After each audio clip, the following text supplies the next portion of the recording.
Opštinski odbor Demokratske stranke u Valjevu organizovao je podelu promotivnog materijala u okviru predsjedničke kampanje Borisa Tadića pod sloganom Za jaku i stabilnu Srbiju. Aktuelni predsjednik Boris Tadić i Demokratska stranka učinit će sve da predstojeći izbori zaista budu demokratski i da njihova pobeda Srbiji obezbedi jaku i stabilnu perspektivu u narednom periodu, rekao je Aleksandar Ranković, predsjednik Opštinskog odbora Demokratske stranke u Valjevu.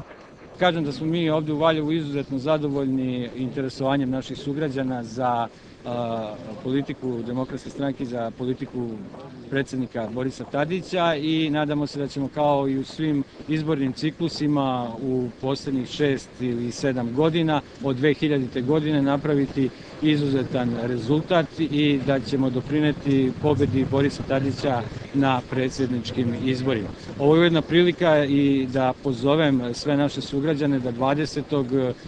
izađu na izbore i daju svoj glas. Ja znam da će oni u velikom broju svoj glas dati predsjedničkom kandidatu i sadašnjem predsjedniku Srbije Borisu Tadiću.